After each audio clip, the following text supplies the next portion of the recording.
我的心啊，你要称颂耶和华，凡在我里面的，你要称颂他的名。我的心啊，你要称颂耶和华，不可忘记他一切的恩惠。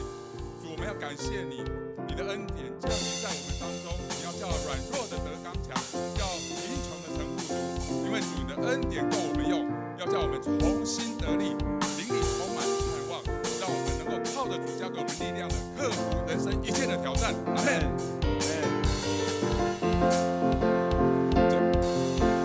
将软弱变为刚强，贫穷成为富足。瞎眼的看见，爱哭变为跳舞。一天上花都填满，崎岖成为平原。在神里面充满无限可能。你的能力不比我。我相信你的恩典完全够我用，神的恩典已降临，喜乐充满我们中间，在恩典深处，重担都变为轻省。神的恩典已降临，喜乐充满我们中间，依靠全能神，没有难成就的。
充满我们中间，依靠全能神，没有难就的。再一次，神的恩典已降临，喜乐充满我们中间，在恩典深处，重担都变为轻省。神的恩典已降临，喜乐充满我们中间。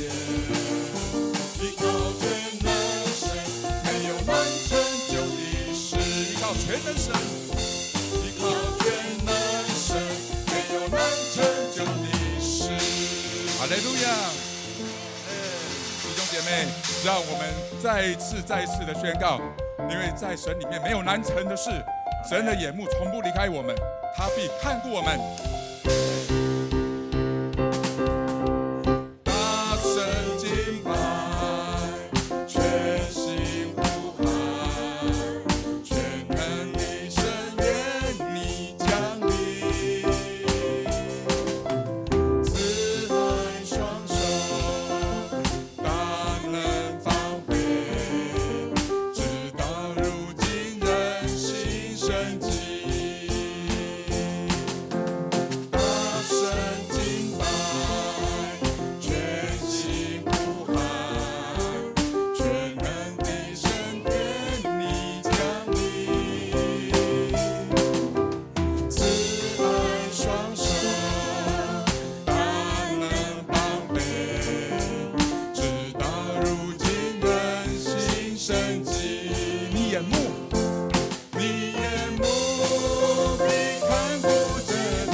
宣告，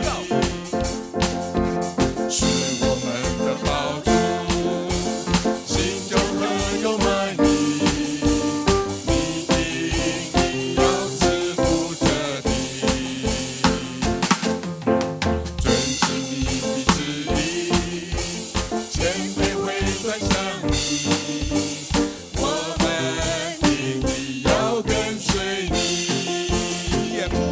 你眼目必看顾这地，眷顾你的儿女，你必照所应许的成就。你眼目必看顾这地，聆听我们声音，祷告盼望，荣耀复兴降临。你眼目必看顾这地，眷顾你的儿女，你必照所应许的成就。你眼目必看顾这地，聆听我们声音，祷告盼望，荣耀复兴降临。祷告盼望，荣耀复兴降临。哈利路亚！弟兄姐妹，我们用掌声降献荣耀给我们在天上的阿爸父神。哈利路亚！但愿使人有盼望的神，将诸般的喜乐、平安充满在我们每一个人的心里面，使我们借着圣灵的能力大有盼望，让我们彼此相爱，因为在神里面，我们都是一家人。彼此相爱，虽然我们有着许多不同。耶稣爱你，耶稣爱我，在耶稣里，我们是一家人。人生的路有山有谷，感恩有你一路上陪着我。我愿成为你生命中最美的祝福，与你同奔天路，让我们彼此相爱。虽然我们有着许多不同，耶稣爱你，耶稣爱我，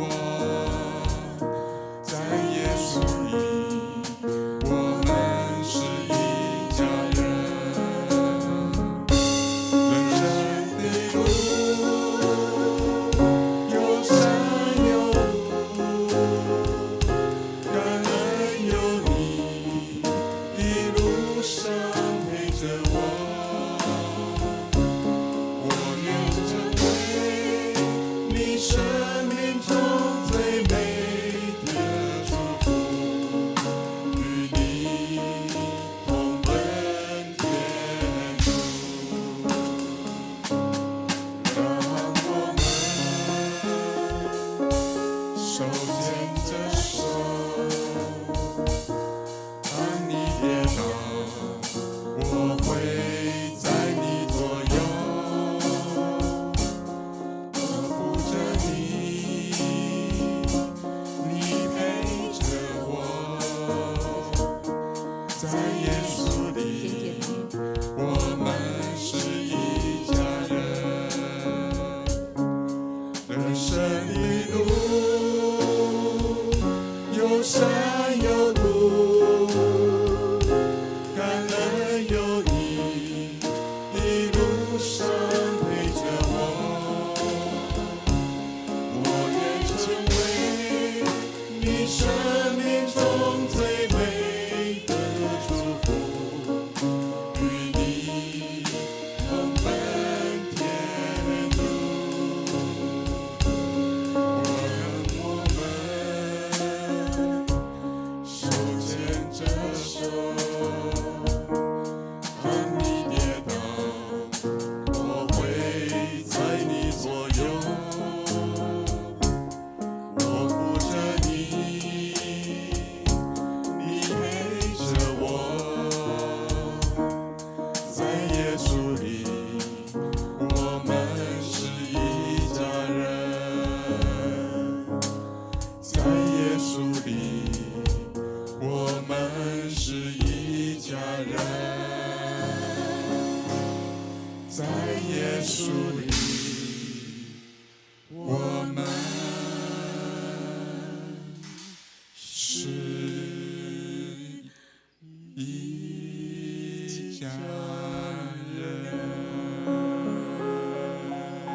在你的里面得着满足与喜乐。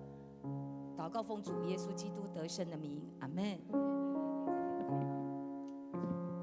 就这样哈 ，OK， 好，我们要继续用祷告，要更深的与主有更深的连结。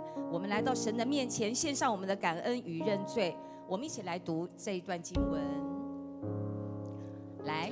这称为我名下的子民，若是谦卑自己，祷告，寻求我的面，转离他们的恶行，我必从天上垂听，赦免他们的罪，医治他们的地。我必睁眼看，侧耳听，在此处所献上的祷告。历代志下7章14到15节。好，我们接着下来，我们要来看，我们来感恩与。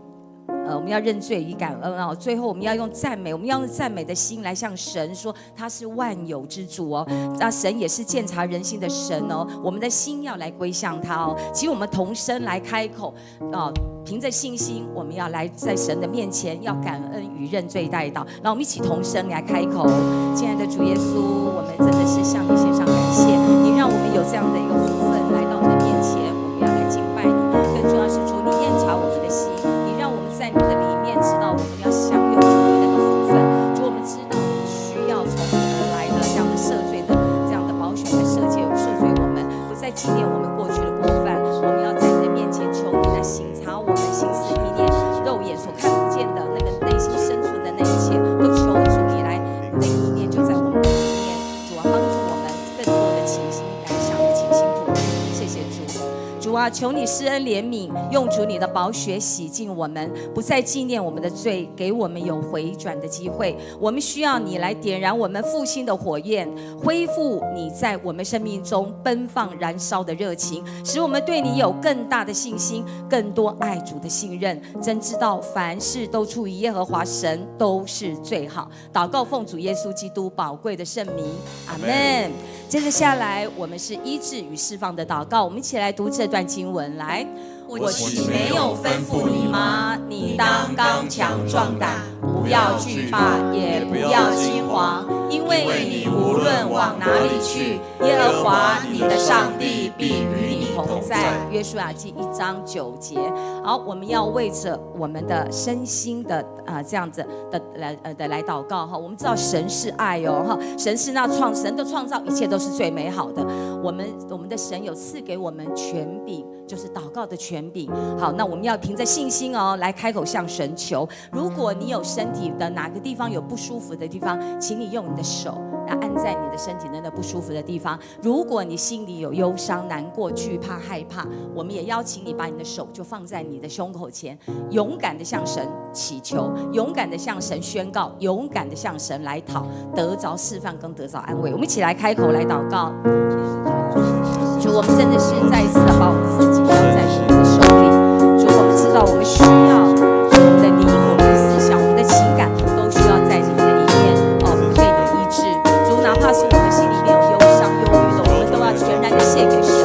主，哪怕是我们的身体肉体有病患、病痛的地方，也求主你来医治我们。我们需要在你的里面得着那个医治的盼望，我们需要你在你的里面得着那个全然的释放。主，我们的弟兄姐妹的需要，你全然都知道。我们把我们的弟兄姐妹的所有的需要都交在你的手里，你自己为我们预备那一切上好的福分。谢谢主。主啊，我要把我们的压力、焦虑、忧伤、沮丧、痛苦，还有疲惫，还有我们身上里面的欺骗、嫉妒、愤怒，都全然的交托在你的手中。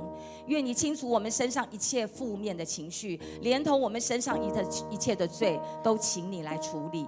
求主赐给我们一颗能数算恩典的心，赞美的口。当我们越赞美，我们就要越得力。我们的心、我们的灵都要被苏醒，所有身心灵的病痛就不再被捆绑与辖制。因为得胜的宣告要恢复我们与主的信心。赞美的灵要使我们勇敢跨越困难，战胜一切病痛与拦阻。谢谢主垂听我们的祷告，奉主耶稣基督得胜的名，阿们。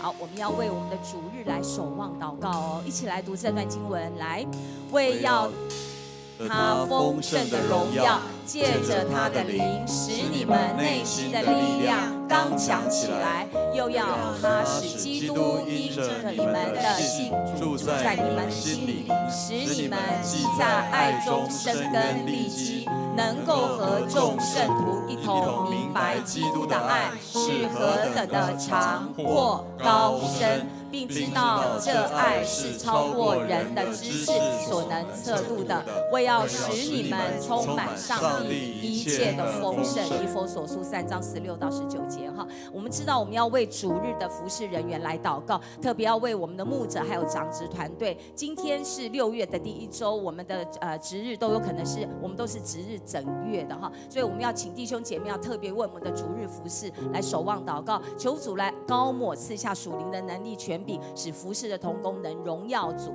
使人得益处哦哈。还有我们要为这一周我们要祷告的，我们知道我们上个礼拜是我们的牧师就任，对不对？第6任牧师陈柏芝牧师，他进到我们教会来，有很多的东西我们要重新重整，有很多的东西我们要重新来整理哦哈。那我们要为教会的组织再造还有发展策略来祷告，这是一件很重要的事情。弟兄姐妹要迫切为这样的事情来祷告，祈求上帝赐下智慧，给我们所有的核心同工能够跟我们的陈牧师一起同心合一哦。再来呢，今天有小会还有长职会，请我们的同工要留意我们的时间跟地点。我们今天是为着第8组来代祷，求主保守我们的组员，第8组的组员身心灵要健壮，特别为我们的区长小组长，他们很辛苦啊，我们要为他们有力气有热情来带领小组，特别要呼召我们所有参与的组员，我们不单单只是来参加小组，我们更重要的是我们要有火热的心，我们要动起来，我们要有一个盼望的心，我们要成为小组长，要成为有影响力的人来带领小组向前行。好，我们就为以上的3点一起开口同声来祷告。主啊，真的是谢谢你，谢谢你带领陈柏芝牧师来到我们的教会，成为第6任的主任牧师。我们知道我们总要新的起航，我们新的季节要开始。主，你赐给陈柏芝牧师有智慧，从你而来的智慧跟能力，也赐给我们核心同工能够同心团结在这个地方，为主的缘故，我们要一起来向神求说，主啊，我们要在你的里面来建造教会，因为教会是属于你的，教会为的就是要成为你，也为我们的长职团队能够同心合一在这个当中，一起来奔跑天路。特别为我们的第8小组的组员，或者是区长、小组长，都求主你一一来带领他们，赐福他们。谢谢主，谢谢你。主啊，你常常为跟随你的人来祷告，为神儿女树立极好的榜样。主啊，我们非常需要你的权柄和力量，祈求你的爱和合一的灵充满在弟兄姐妹之间，让我们能定睛在基督的心意上面，就是以传福音为喜乐。迦南教会要成为一间人人传福音、人人看福音为宝贵、人人对未信主的人有负担、人人为赢得灵魂为首要看重的事。这是我们建造教会的目的，应看守的是耶和华。所有参加小组的组员，不单单只是为了参加聚会，乃是要兴旺福音，以兴旺福音为喜乐，对耶稣有热情与信心，对装备有积极与渴望。迦南教会全员要动起来，与牧者同心合意，一起迈向标杆来奔跑。谢谢主耶稣，我们一起在这边同声开口用主祷文来。我们在天上的父，愿人都尊你的名为圣，愿你的国降临，愿你的旨意行在地上，如同行在天上。我们日用的饮食，今日赐给我们，免我们的债，如同我们免了人的债，不叫我们遇见试探，救我们脱离凶恶。因为国度、权柄、荣耀，全是你的，直到永远。阿们。好，谢谢敬拜团。好，接着我报告哈。好上个礼拜每一个人，大家有没有来参加我们陈柏芝牧师的那个就职礼拜？你有摕到啥？不要，显温咖啡杯，我们万万没有想到这么如此的叫好叫座哈。所以呢，有人说我们还要想要再买，所以我们小会通过哦哈，我们要开放哦，让大家继续来订购哈。那这个是一个是200元哦，我要跟大家讲，它的原价不是200元的，因为我们的数量够，所以给我们200元。一个你知道是多少钱吗 double 上去是400元。好，那但是我们就在6月9号前呢，请记得6月9号前，请跟你的小组长登记，请不要到办公室跟主任干事或者是行政干事，不要在他们那边作业，全部都对你的小组长来登记。那登记的同时，请要缴费，然后等货到了，我们会请小组长跟你们大家通知哈。好，接着第2项，6月2号就今天我们有长职会哦，接着有小会啊，请我们的同工要留意这一点。好，再来7月7号是我们的什么日子啊？圣礼典哈，今年度的第4度的圣礼典哦，要受洗的有包括哪些呢？成人洗礼、坚信礼、信仰告白，还有小儿洗礼。我们在几号前要向主任干事或行政干事报名？6月23哦，这件事情很重要哦哈，请不要超过时间。好，我们一起来念那个红色的字来。成人洗礼及坚信礼需要完成。这过去我们没有很坚持的一件事情啊。我们希望我们的会友要知道，我们的要受洗的人要知道你为什么要受洗，你为什么要信仰告白，我们需要你要了解，不是只是做这个洗礼的这样的仪式。所以我们需要你要先上什么？真理课程哈，好留意哦。好，这个我们已经刚刚报告过了。好，33号，你现在在做的地方就是什么？33号新堂哈，我们33号新堂在下个礼拜6月9号就会正式启用一个地方，叫做就是在你的右手后方那个地方，我们有一个什么地方什么事你知道吗？亲子室过去我们都没有启用哦，那6月9号我们开始要启用，你们开始发现到有很多3岁以下的小孩子妈妈爸爸为了要礼拜，但是小孩子有没有办法离开父母亲，所以他们需要有一个这样的空间。那我们早已就有亲子室，只是还没有启用，所以下个礼拜开始要用，所以我们要注意哦，请你有你有媳妇的，你有女儿的，那都请他们一起来敬拜，因为在我们的亲子室同时有电视可以播放，他可以一边照顾小孩，又可以一边礼拜，最重要还有换尿布的地方，很安全，安内好不好？安内有点贵哈，对啊，我再来跟崇拜部讲一下哈，各种品牌，我们应该问我们的勇瑜伽爸爸妈妈哪一种尿布好用哈，好很好啊，所以就放心的把你的孩子带来亲子室，我们是一个很干净、很卫生的地方，只有谁可以进入亲子室？带着小孩3岁以下的哦，不要阿公阿嬷都进去了哦，哈，要注意，这个是专门给亲子室开放的哦，哈。好，再接着6月9号就下礼拜总务部会哦，请总务部的组员留意一下哦，这个太棒了，参加了没有？太棒了，太棒了，我真的是不是给你操谱耶哦，哈。真的，牧师的那个，我礼拜5就开始跟着牧师的国语礼拜哈，国语的那个讲哈。从我们这个时间是5月31号到6月17，牧师试办这个圣经共读。过去他在台中的盘顶教会其实已经做了2-3年，非常叫好叫座。牧师的那个资料非常的齐全丰富哦，大家一定要进来。好，每天晚上的8点是什么？华语。每天早上的7点是什么？对，你要详细了解的，请你扫 QR code， 这个在我们周报第2页，好，圣经共读，赶快追上来，因为读经绝对不孤单，特别牧师带着我们，这是一个很重要的时刻，请大家人人把握哦，哈。好，再来哦，松大讲座，我们每一个礼拜3都有这样的讲座，这是一个很重要的对自己的知识成长，也是传福音的好机会。详细情形，请你去扫那个周报第2页的 QR code 哦，哈。好，恭喜我们的李明从弟兄，他参加什么东西？哦，这哇塞，我这读得很辛苦啊，他参加女子神学。是好，不是女子哦。好，早期是女子啦，但是我觉得这很棒。退休的弟兄他很愿意来参与，所以我们觉得女子、男子都可以读这个神学院。我们明从兄是什么毕业啊？神学研究科毕业，请不要忘记，他可能今天没有在这里哦，在第1场哦。所以在这礼拜，在这一整个月，只要看到明从兄，都要跟他讲什么？恭喜他毕业！你看多么上进，退休的弟兄啊！赶快报名！我们先从牧师的圣经共读开始来，好不好？哈，好，来，今天是6月的第1周，第1周我们要干什么？请神来，我们请6月份的弟兄姐妹来你生日，请站起来，不要客气哦。我们有1位哦，好，只有1位吗？好，2位太好了，继续哦，3位很好。我们要一起来唱生日快乐的同时，我们要请陈牧师为我们弟兄姐妹来祝祷。祝你生日快乐，祝乐，祝你生日快乐 ，Happy birthday to you，Happy birthday to you，Happy birthday，Happy birthday，Happy birthday to you。好，我们一起来为生日的寿星们为他们来祝福。亲爱的阿爸父神，我们为每一位站立在你面前，在这个月生日的弟兄姐妹们，还是在线上或是不在我们当中的寿星们，为他们感到快乐，为他们感谢，因为你把他们带到世界上，让他成为我们的家人，成为我们的肢体，成为我们的一份子。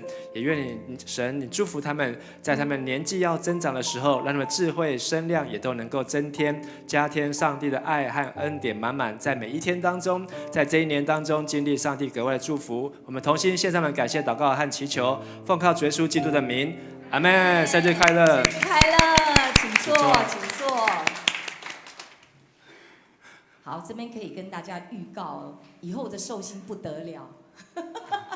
这是陈牧师的心意哦，哈。好，我们等待那个时候到来哈。好，接着下来是我们的介绍新来宾啊，我们要来介绍的是新加坡神学院的教牧博士班孙林传道。哎，好，我们来，对，谢谢你，对，欢迎你哦。今年是你的休息年，是不是？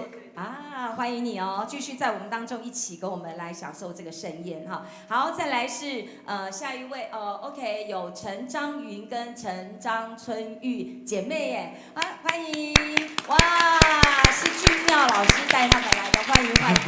哦，真的很美耶！来，大家一起来跟他握握手啊！真的，谢谢谢谢谢谢。我们一次欢迎，怎么样？永远欢迎。好，请坐请坐哦，很好很好。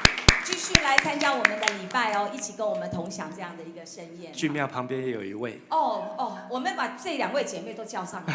姐妹。俊妙跟我们妍秀都站起来。哦，欢迎回家，欢迎回家哈！这是一次回家，永远回家。他们这边也还有啊，志香在哪里？志香跟绿林姐啊。哦，志香长老跟绿林姐，哦，真的终于回家了哈。好，以后我每这个6月份我会一直盯着你哈。好，谢谢，真的回家真好，看到我们的老朋友，看到新朋友，真的很好啊。好，来，接着我们要来念我们的经文。好，来，我们今天的金句，请我们念2遍。来，人若不知道管理自己的家，怎能照管神的教会呢？提摩太前书3章5节。再次，人若不知道管理自己的家，怎能照管神的教会呢？提摩太前书3章5节。接着下来是我们的奉献，奉献是基督徒感恩的表现，是出于甘心乐意。如果你还不明白奉献的意义，请你用祷告来表达你的感恩。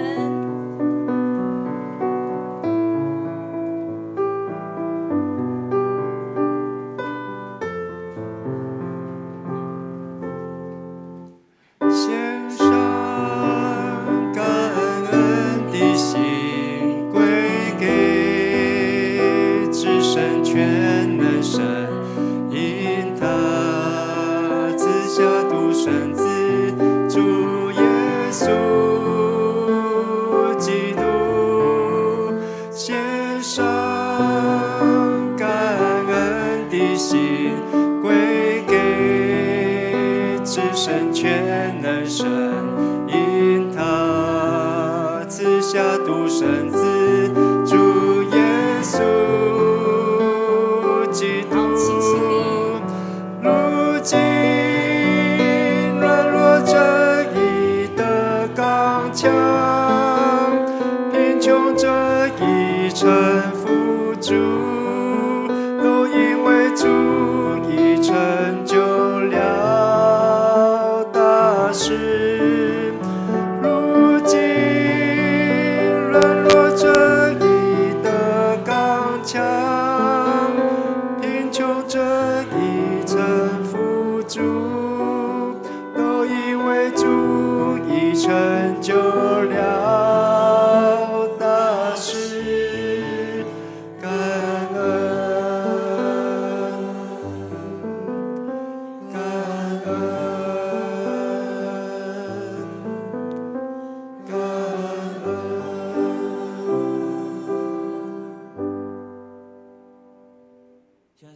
谢你，今天是你所定的日子，我们要欢喜快乐。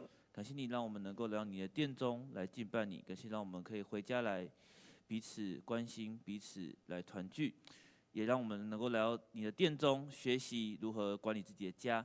我们先献上我们的时间、金钱，才能作为圣工所用。愿主悦纳，我们将满心的感谢、祷告、奉靠圣名祈求，阿们。好，请坐。好，我们要一起来读今天的经文呢，哈，提摩太前书3章1到7节。OK， 好，我们一起好，我们一起来念呢，哈，一起开口来。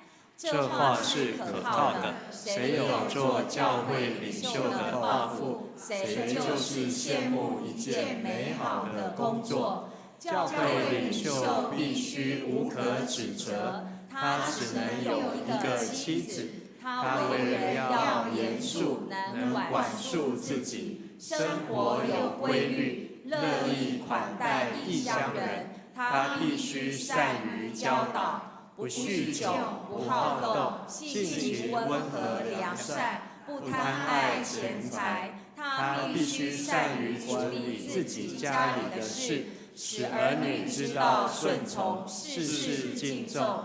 一个人不知道处理自己的家，怎能看顾上帝的教会呢？教会领袖也不应该是初参加教会的人，免得这人心高气傲。到魔鬼的覆辙而被定罪，他在教外也必须有好声望，免得受毁谤，陷入魔鬼的圈套。以上，我们要邀请陈牧师来讲道。今天的讲道是管理好自己的家。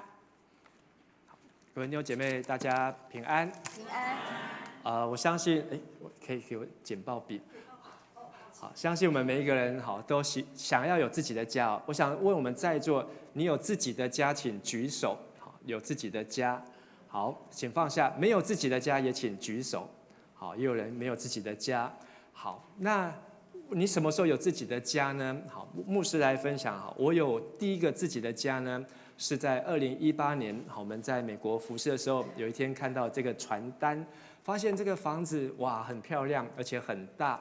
好，然后它有5个房间，有3个卫浴，好，然后还有前后院，车库还可以停2台车，所以我们就祷告说，上帝，而且它要重点是离 Costco 很近。好，那时候老大允琪啊，准备要上高中啊，好，所以呢，就是要找那个学区能够好一点，好，因为我们之前在牧师馆的学区都是墨西哥学区啊，好，都是墨西哥人。好，那后来我们就祷告，没有想到不到5个月，好，我们就很顺利的买下这间房子啊，好，拿到钥匙。拿到钥匙那一天呢，进去的时候里面全部都是空的，没有任何东西。可是呢，因为我们太兴奋，好，太高兴，所以那一天我们就睡在那个空房子的地上，好，就这样过了一夜啊。好，但是呢，延秀跟俊妙都有去过这个地方啊。好，那时候他们很赶，没有进去啊，就在门口。好，但是这张照片呢，好，是牧师要离开这个房子的最后一天的最后一眼的照片哦。好，现在这已经是别人的房子，已经卖掉。好，那上帝的带领呢，让我们短暂的好有这样的一个家。好，那花了很多时间好打扫整理。好，但是呢，好，上帝有上帝的带领，所以现在牧师的家呢，好，已经不在拉斯维加斯。好，在8楼，好，这些牧师馆呢，好，这是现在牧师的全家住的地方，好，迦南教会的牧师馆，有进去过的人请举手。还有旧的，好，迦南，有装潢吗？这个应该是迦南教会建好之后就有这个地方了。好，只是在2013年的时候，他有再重新装潢，好，成为现在这个样子，好，所以也已经过了11年了。好，那很多人没有去过，好，这是牧师馆的里面，好，有没有很漂亮？好，有没有很想去？有没有想要住在里面？想要住在里面呢，就请报考神学院这样子。好，那感谢我们的教会的同工，还有弟兄姐妹的帮忙整理，好，让牧师全家好能够来到迦南，好享受一个这样子的环境，好，而这样也是一个家，好。大厝拍拼少，要整理这样的一个家，好，其实是相当的不容易啊。好，所以很感谢很多的同工，好，特别是年轻人，还有这些勇士们壮丁啊，好，他们在这过程当中，好，协助搬运啊，有把一些东西从8楼搬到1楼，又从1楼搬到8楼，好，然后从49搬到33，从33搬到49，好，这样子的来来去去，好，和打扫和整理，好，特别我放在最右边这张照片，好，有没有人知道最右边那张照片在什么地方？啊，我们的顶楼9楼有一个招牌，上面写的什么字？迦南插会，好，那有一个字掉下来了，在地上啊，迦南插会，那个招牌是给谁看的呢？给后面好，就是中间那张给飞机看的，好，不是哦，现在中间那张照片就是那个角度，看过去就是桃花源饭店。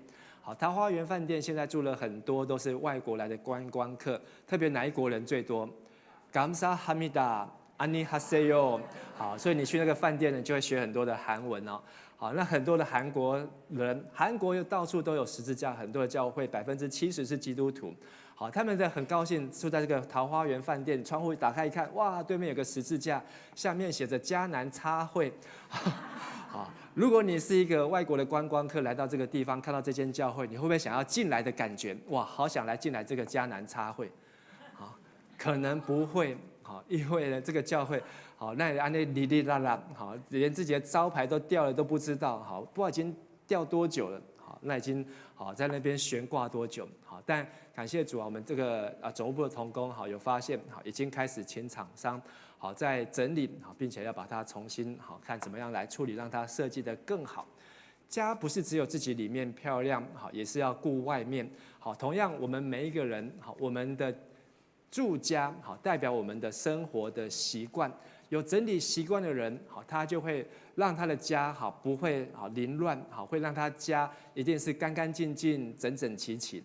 而这样的习惯和操练，会帮助我们在做任何的事情上面，都能够更加的有次序，好，井然有序。家的重点好，并不在于那个房子建筑物，比这个环境井然有序更重要，就是我们在关系上。也要井然有序啊！好，跟你旁边的弟兄姐妹说，我们要在家的关系上也要井然有序。我们要在家的关系上也要井然有序。好，我们可能会把家里整理得很好，可是我们跟爸爸妈妈的关系、跟妻子丈夫的关系、跟儿子女儿孩子的关系、孙子的关系，有没有井然有序？还是这个关系已经结冰？好像刚才那个招牌一样，这个家已经招牌这个摇摇欲坠。好，可能大家家人看到都不打招呼，好，然后彼此也不想要一起见面，好，甚至更不想要住在这个家里面。家好，不是只有那个房子，家好是从关系开始啊。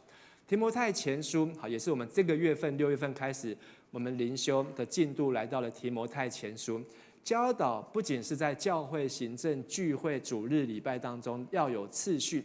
而这样的次序呢，是来自于家庭建造开始。当教会要持续，好，是来自于家庭建造。所以提摩太前书3章讲到了3种关系，分别是好，大家一起来说哪3种？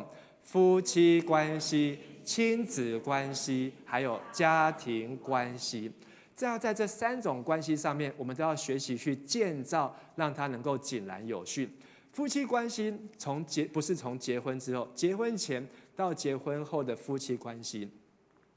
我要问大家一个问题：你觉得家从什么时候开始成为一个家？盖好那个时候吗？交屋的时候吗？还是你装潢好？还是你来做这个家庭礼拜？家的开始，好，刚才有说过，它并不是这个建筑物。家是从结婚那一天开始，好，就是你的家。好，跟你旁边的弟兄姐妹说，从你结婚那一天开始，就有你的家。从你结婚那一天开始，就有你的家。好，所以如果你已经结婚了，上帝就透过这个婚姻赐给你一个家。不管你有没有房子，不管你有几间厕所，但是你结婚那一天，这就是你的家。在你结婚前的那1秒钟，你的家是谁的家？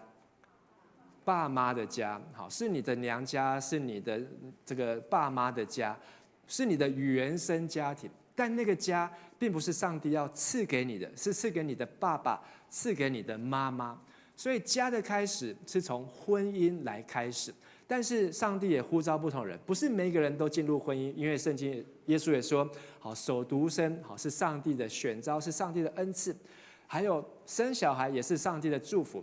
但是如果上帝没有清楚的呼召你要守独身，或是清楚的告诉你不用生小孩，不用结婚，那么好，你就要跟上帝勇敢大胆的求上帝给我一个家，因为这个家是从婚姻开始。而亚当夏娃好有了这样的关系，这个夫妻关系也是一个人一生当中能够共处最久的关系。你可以跟你的爸爸妈妈住几年呢？好，可能有的人住到20几岁就离开家中，好就出去发展；可能有的到40几年。但是呢，跟你的孩子能够住几年呢？他们可能17、18岁就去住校，就到外地，也开始就离开这个家。但是唯有跟你的另外一半，好，婚姻的关系是能够长长久久。好，2个月前，好，这个德明兄，好举行告别礼拜。他跟他的太太，好，去年底这个吴树立长老，他们夫妻2个人共处了70多年，70多年，好，这个是一个祝福。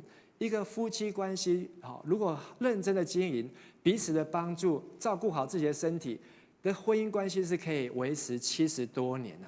好，但是对很多人来讲，好，进入婚姻好像进入坟墓，婚姻好像是进入一场灾难一样。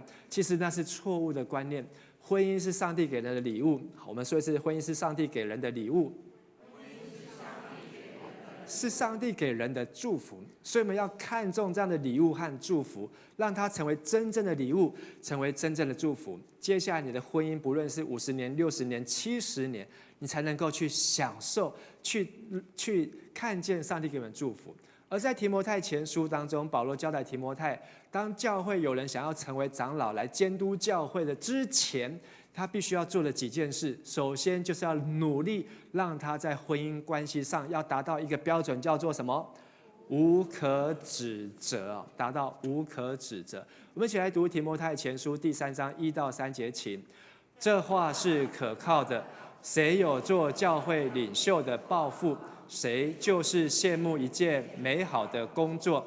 教会领袖必须无可指责，他只能有一个妻子，他为人要严肃，能管束自己，生活有规律，乐意款待异乡人。他必须善于教导，不酗酒，不好斗，性情温和良善，不贪爱钱财。保罗在提摩太前书讲得很清楚，要成为教会领袖，必须要先看他的家，看他的家就先看他的妻子，看他的妻子，看他的妻子如何来说他的先生。好，反过来，如果是女性的长老、女姐妹要成为教会的执事，成为教会监督长老，那就要看他的先生，他的先生如何来看待他的妻子。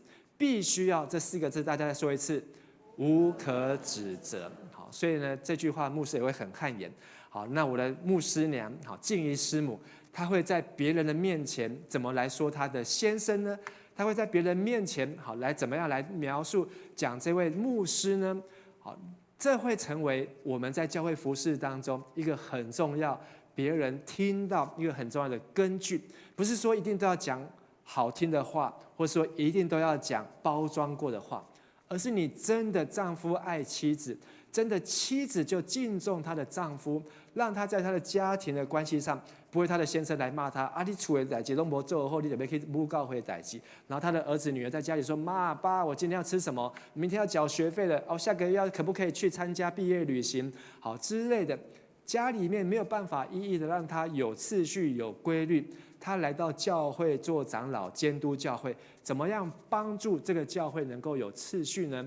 而且只能有几个妻子，一个妻子。好，那但是我们不要把它狭隘说啊，他就不能够离婚，他不是离婚的不能当长老。好，我们并不是用这个标准。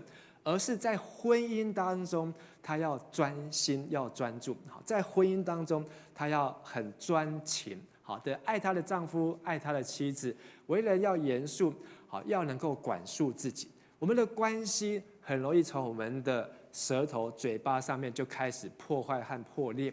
所以保罗深切知道，我们能够像雅各书所说的，如果我们不能够管束自己的舌头，好像一只马，你要用那个鸾佩套住它，好，才让它的脚环和脚环能够控制它全身的方向。我们的舌头如果控制不住，我们很难成为一个教会的好的领袖和监督和长老，包括牧师。所以必须要能够管束自己，约束自己，说诚实造就的话，这个爱心劝勉的话，对人有帮助的话，而不是随意的说，并且要能够乐意款待异乡人。异乡人代表什么？他是离开他的家乡来到这个地方，怎么款待他？乐意。怎么样表示出乐意呢？请他吃一顿饭。在这个圣经那时候标准就是邀请他来家里面住啊。以前那时候不是像我们现在这样，到处都有旅馆、饭店、Airbnb， 很多地方都可以住。那时候没有这么多，所以他就是要必须开放他的家。所以成为一个教会的领袖、监督、长老，他婚姻、家中都要随时预备好。当今天有一个外出远来的访客、朋友、来宾，他能够在第一时间就打开他的家，预备好的房间，预备好的床和棉被。好像我们看到《列王纪》上，住在书珊的那个妇人，看到一个先知神人来了之后，就立即的把他家的楼上房间打开。就没有想到楼上这个房间，居然他这个动作居然就救了他儿子的命。当他儿子死掉之后，是这个神人先知以利沙来医治他，让他的儿子能够再从死里复活。当我们接待远人，圣经说我们就是接待天使，在不知不觉的当中。所以成为一个教会的领袖，我们不是只有来聚会，在教会然后在教会这边的表现，而是要把这样的表现带回到我们的家中，带回到我们的家里，带回到我们的所在地，包括后面所说的我们的言行举止，都要能够合乎上帝的讨上帝的喜悦。所以这样子看下来，哇，很多人下次要选长老的时候就会说啊，不要选我，不要选我，因为我实在离这个太远了。但他不是保罗并不是要用这样的标准让我们往后退，保罗是要让我们用这样的标准告诉我们要往前进。当我们还没有做到，表示说这是我们需要努力、需要成长、进步的空间，而不是看到这样标准，哇，然后自己就越退越远。保罗是要帮助我们能够前进啊。家中的第二个关系就是亲子关系，亲子关系从出生前到出生后，其实都要去经营。在现代人越来因为忙着工作、忙着事业、忙着拿到更高的学位和更高的职位，所以越来越晚结婚，越晚结婚就越来越晚生，晚到一个程度，干脆就不要结婚，干脆就不要生。所以给台湾带来一个贡献，就是让台湾的生育率成为全世界的第几名？第一名。但是呢，是从底下算上来，倒数第一名。生育率代表什么？两个人结婚，夫妻他们可以生出的孩子的比率。所以当生育率低于1的时候，表示两个人生出不到一个孩子。两个人生不到一个孩子，表示这个孩子可能快要出生，可是他只有头出来了，到膝盖就没有了。因为生育率没有超过1，一定要生育率大于1，他才能够从头到脚这样生出来。问题是两个人只有生出一个人。很多人年轻人愿意结婚，我们都会他都已经很勇敢，生了一个孩子他就觉得够了。其实两个人只变成几个人？一个人。几十年之后，这两个人只剩下一个人在这个世界上。所以在创世纪1章26、27，上帝就造男造女，然后就为他们祝福，然后呢就告诉他们要生养众多，遍满这地，治理全地。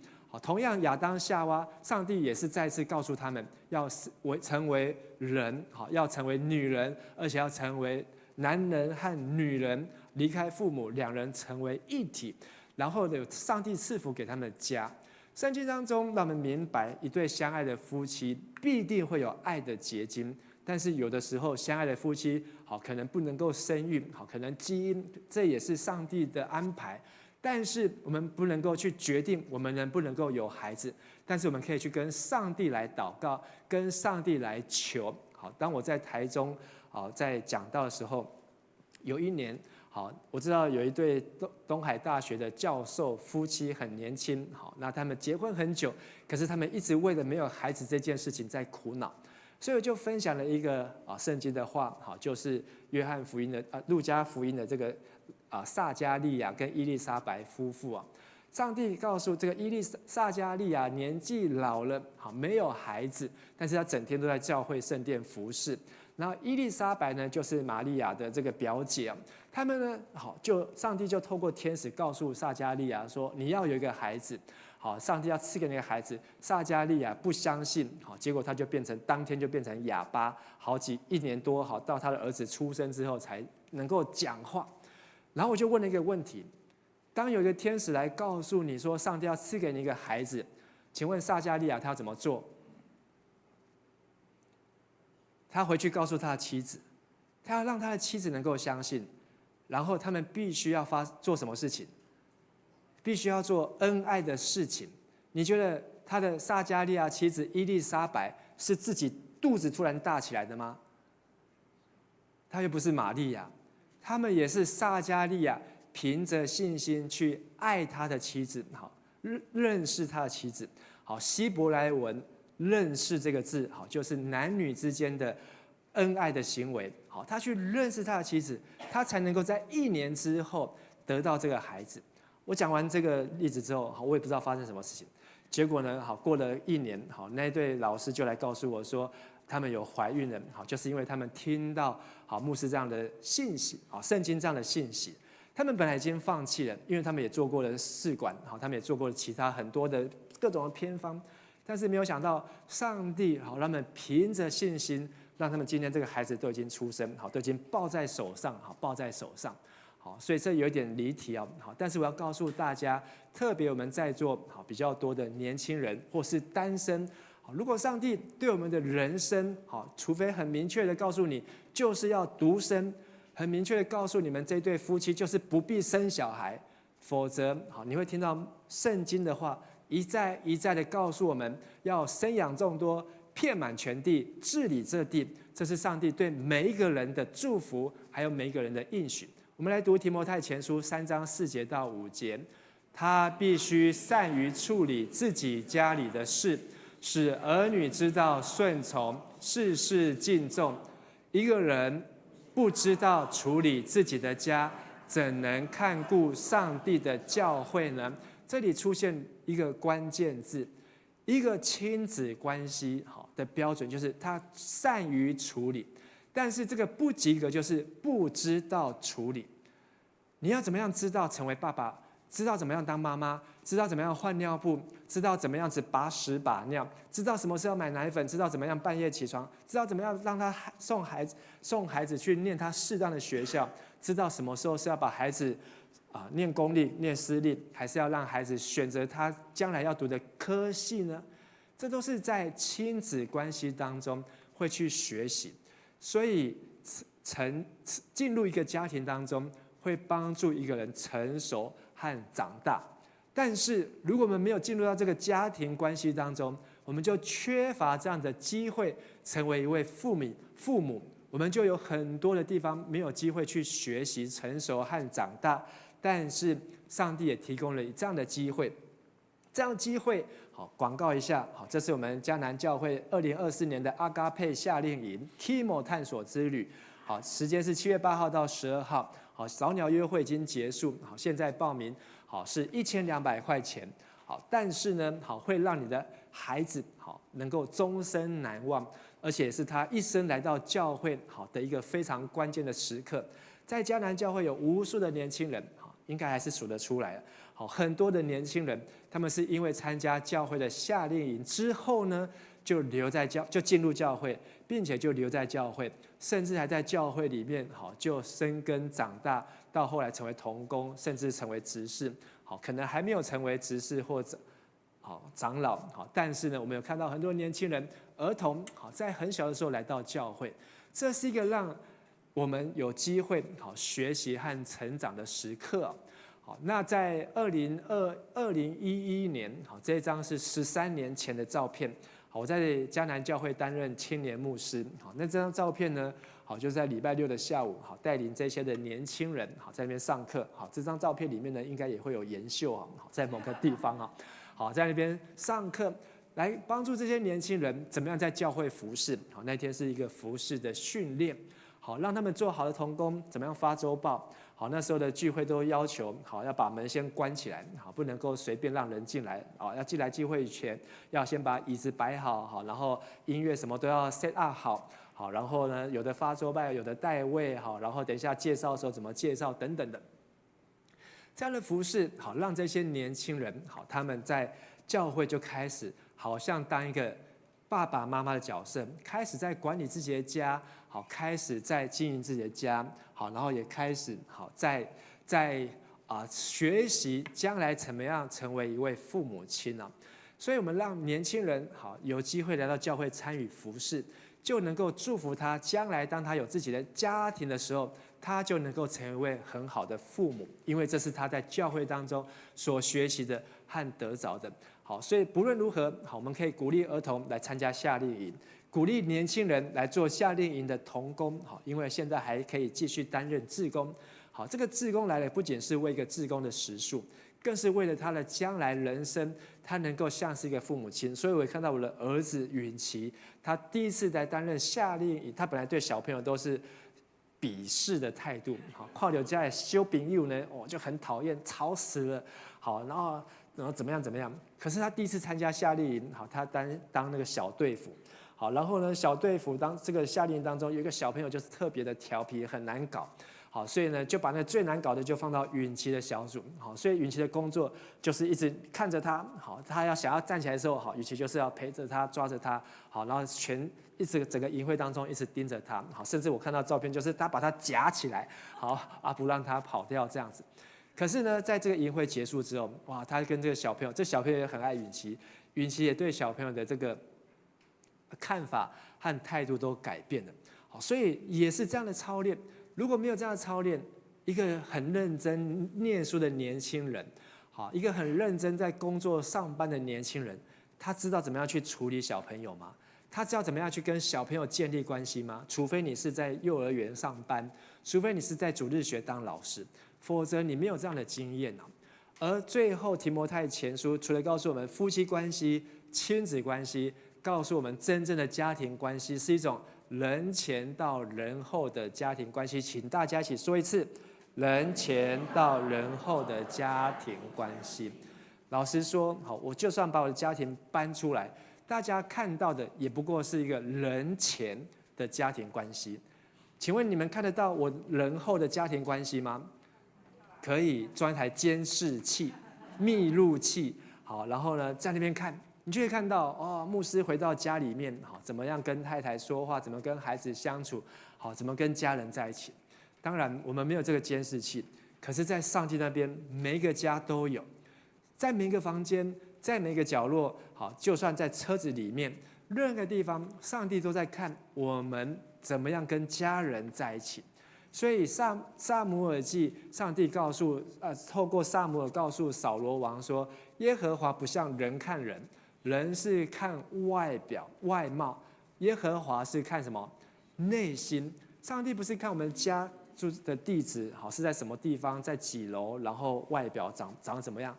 上帝看的是这个家里面的人，这个人里面的内心。上帝看的是我们的内心。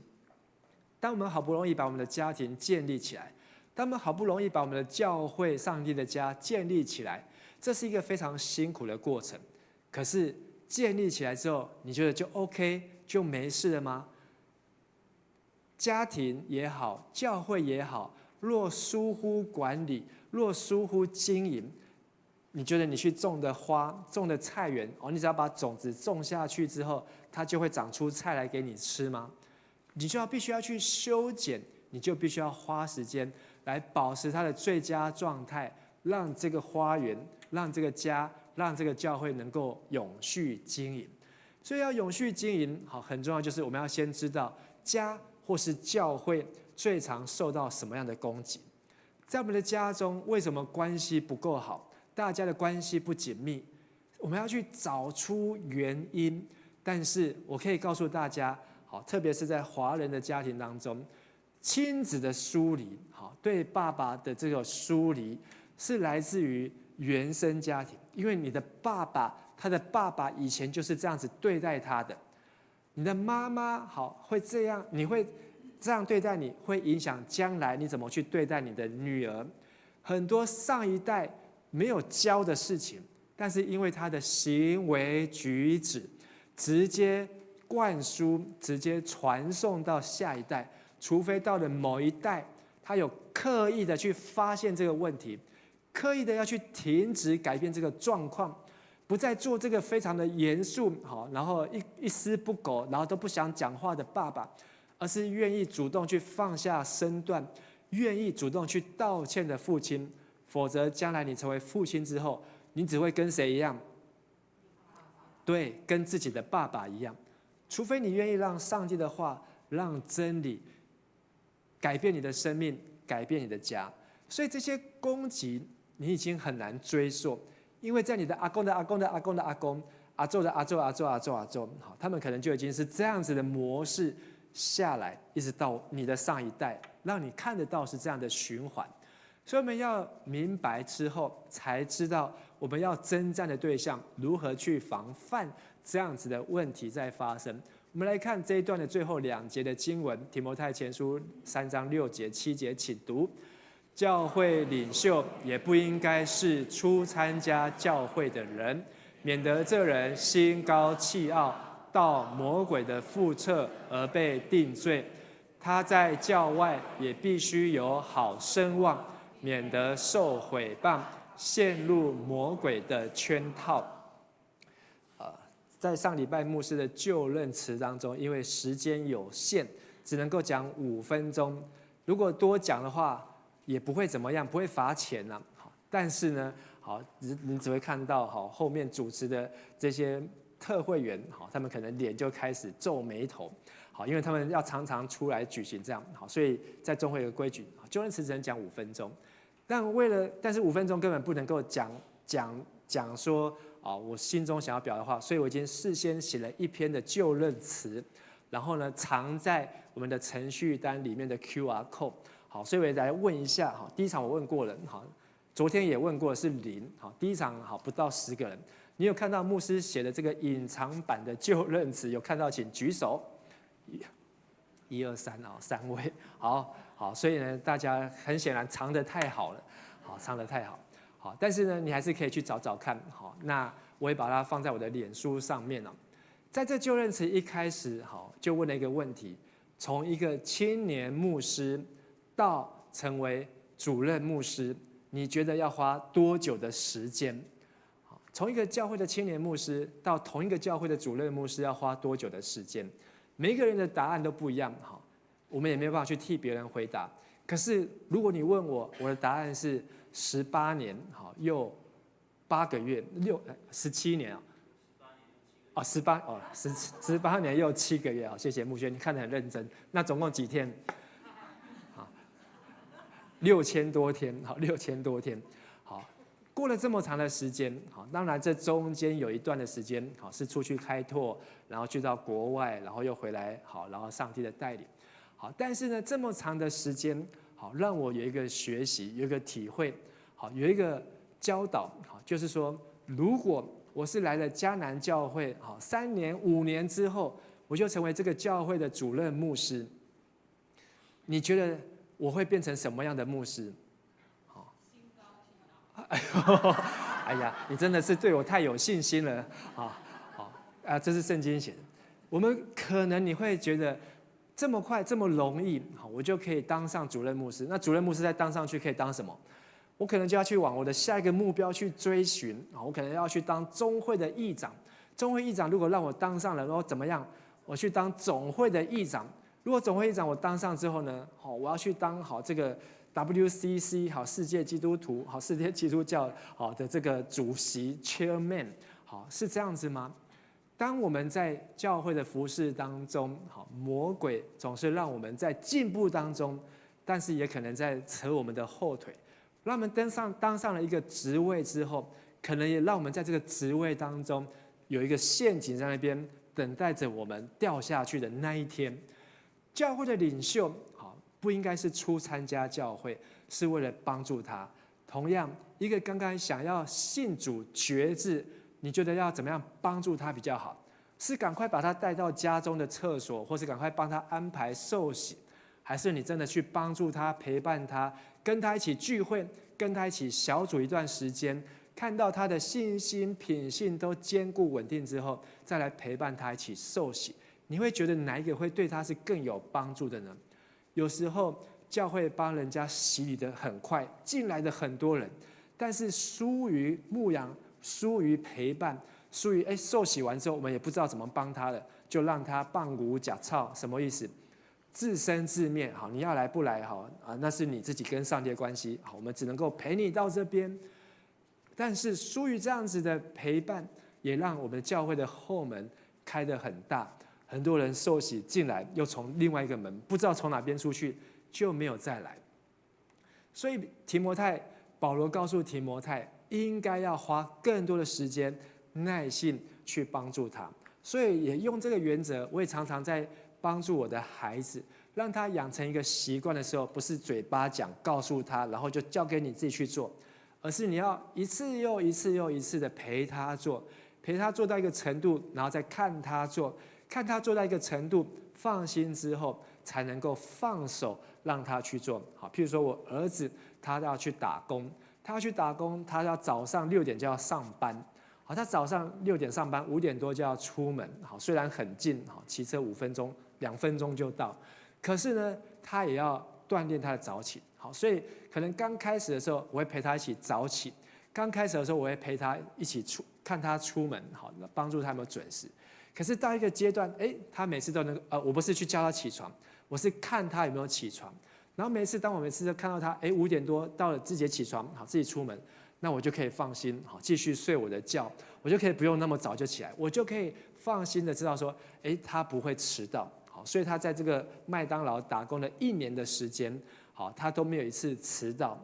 好，我不知道他有没有迟到，但是我问他那一次，他是告诉我，他到那一天之前，他都没有迟到过。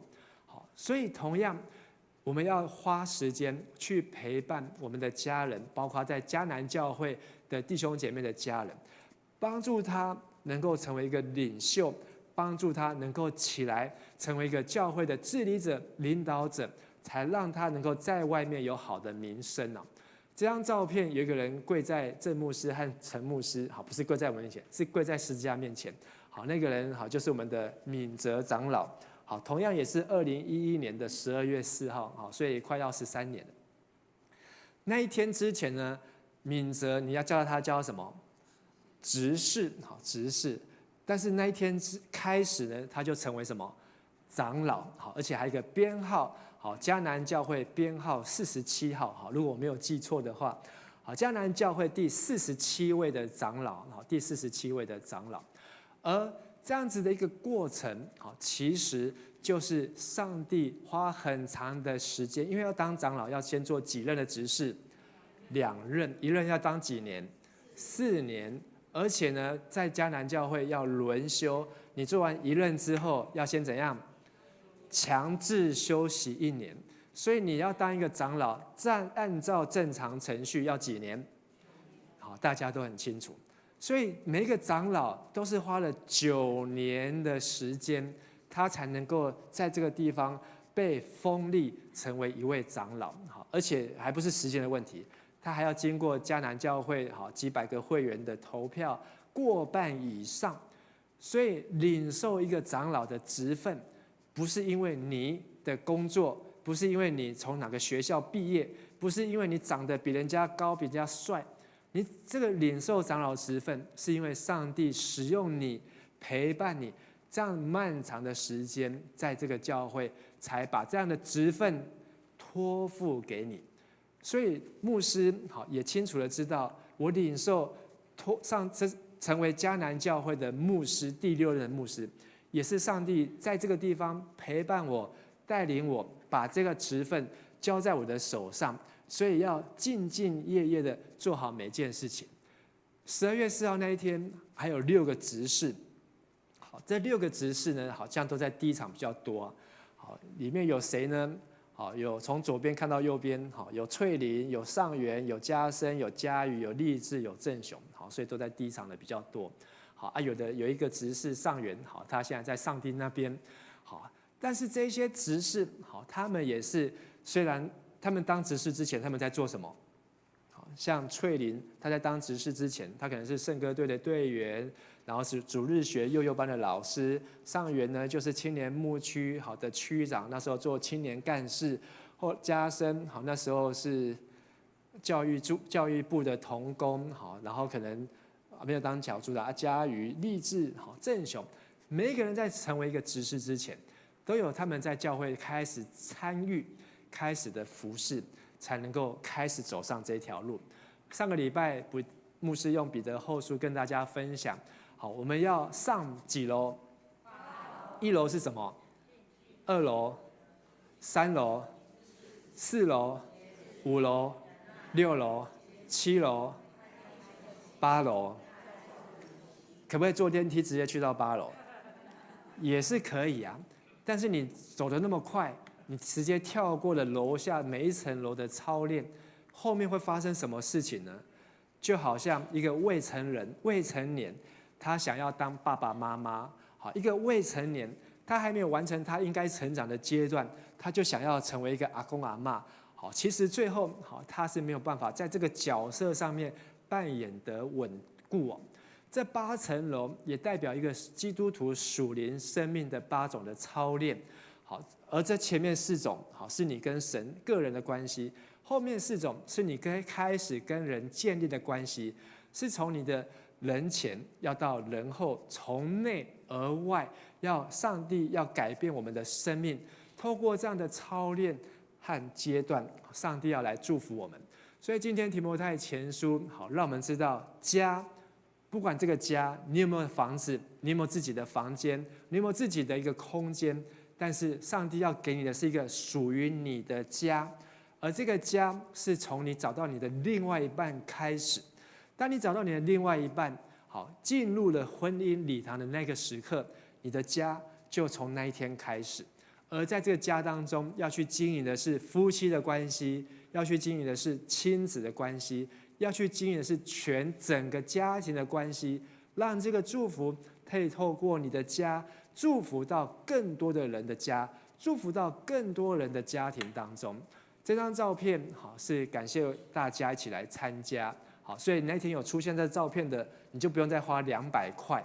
好，但是因为很多人没有在这张照片上面，所以我们也提供一个用200块，好，你就可以拿到那个纪念品和礼物。好，但是这只有1个礼拜的时间登记。好，之后好，这个纪念品就会成为绝版。这张照片最感动的，好是这么多的人来自不同的地方、不同的教会，有很多的牧师，而在这个地方，我们都在同一个十字架的下面，在基督里，我们成为一家人，我们能够去接纳彼此，我们能够去看重彼此，我们能够去想到彼此。我相信这是神给我们家的应许啊。6月5号这个主日，今天也是教会所定的这个环境主日。好，我们说一次环境主日。环境主日是来自于6月5号世界环境日。我们要成为世界的管家，上帝把这责任托付给我们，但是我们有没有去爱这个家呢？好，在下个礼拜牧师要跟大家分享，我们要管理自己的家，还要管理上帝的家。下礼拜要分享，我们还要管理的是将来在天上的家。我们一起来看这个影片，好，1分钟的影片。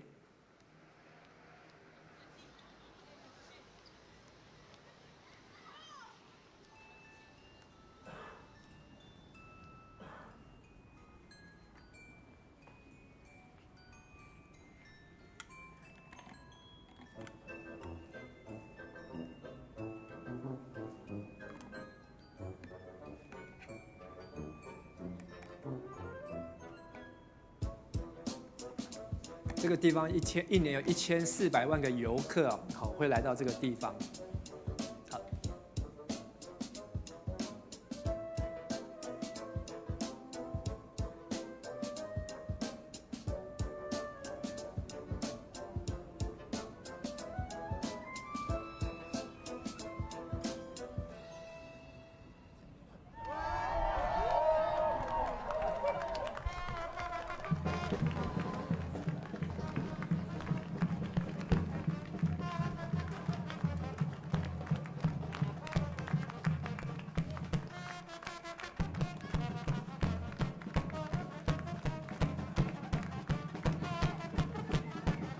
他是这1400万个游客当中啊，可以说是第一个愿意弯下腰去把地上的垃圾捡起来。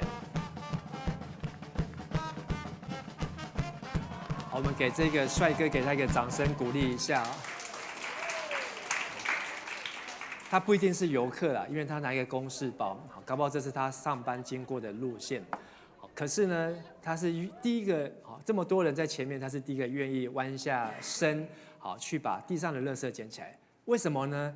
好，因为他爱这个地方，这是他所居住的环境。上帝把我们放在不同的环境当中，放在你的家中，放在你的社区当中，也放在迦南教会当中。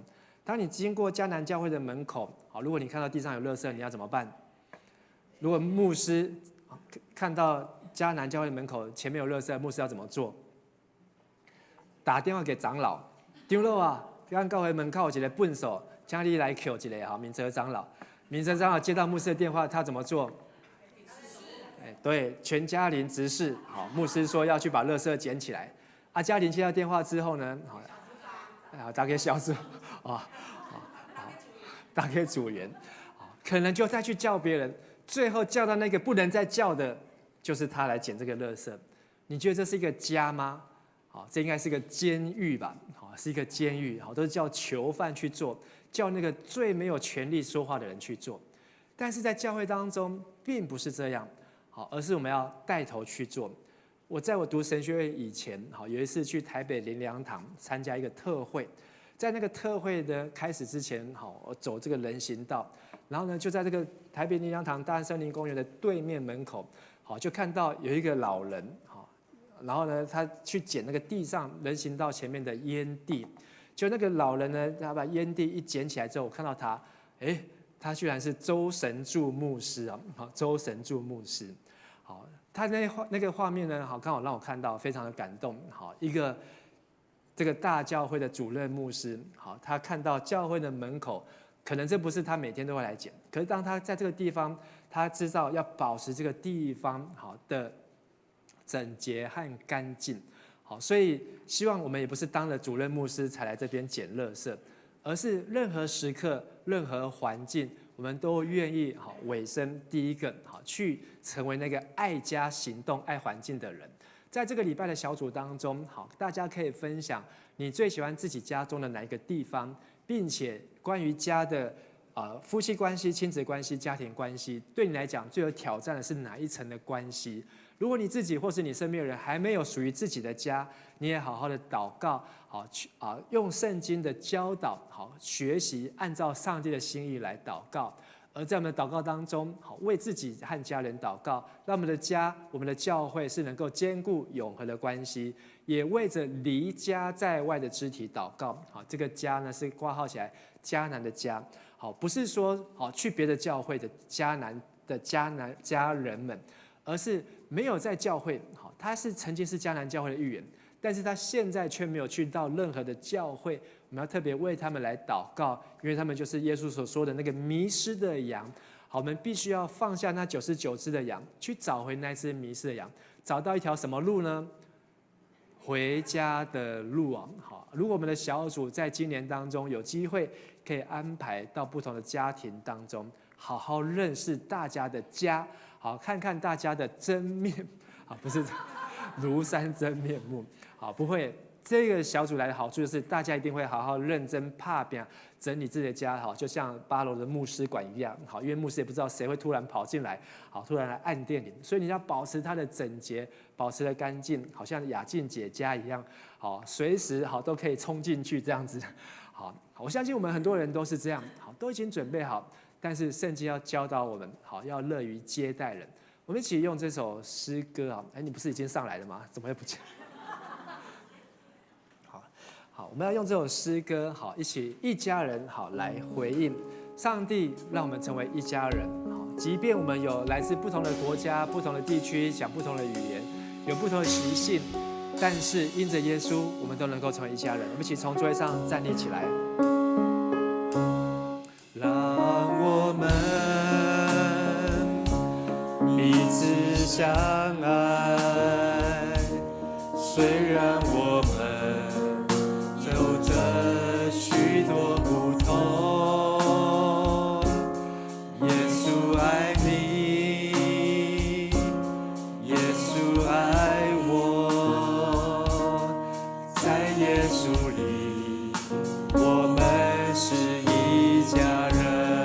生的路，人生的路，有山有谷，有山有感谢上帝，感恩有你一路上陪着我，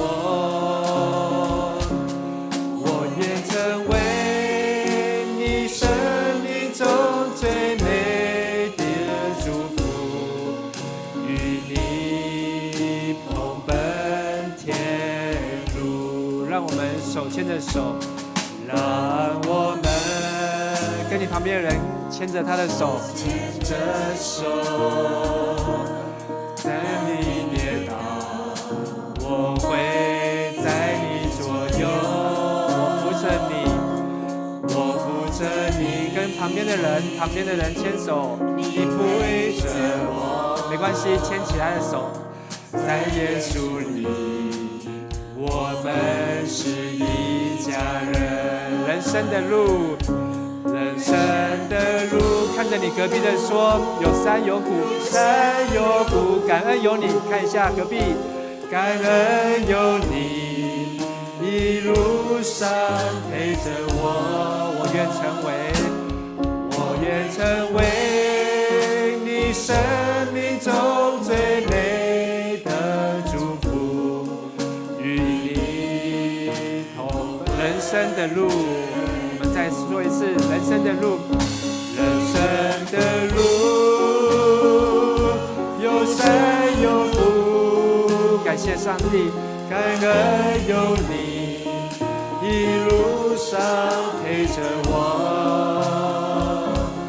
我愿成为你生命中最美的祝福，与你同奔天路，与你同奔，与你同奔天路。再次说，与你同奔，与你同奔天路。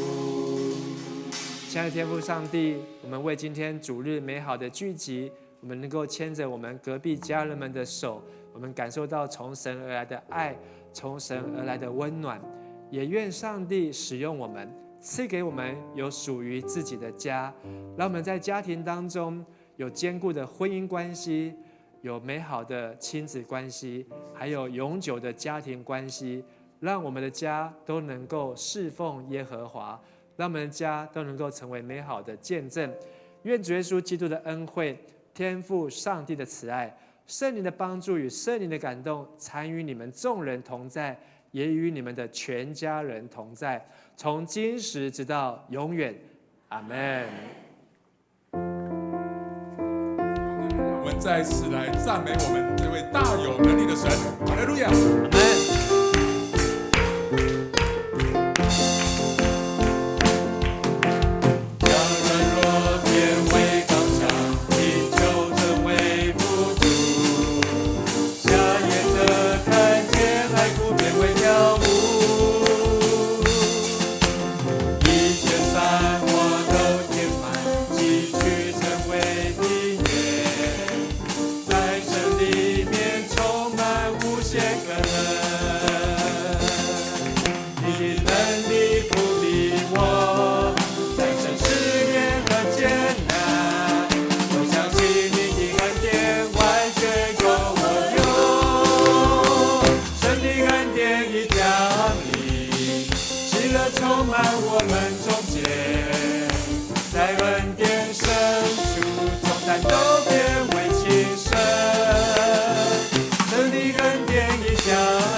充满我们中间，在恩典深处，重担都变为轻省。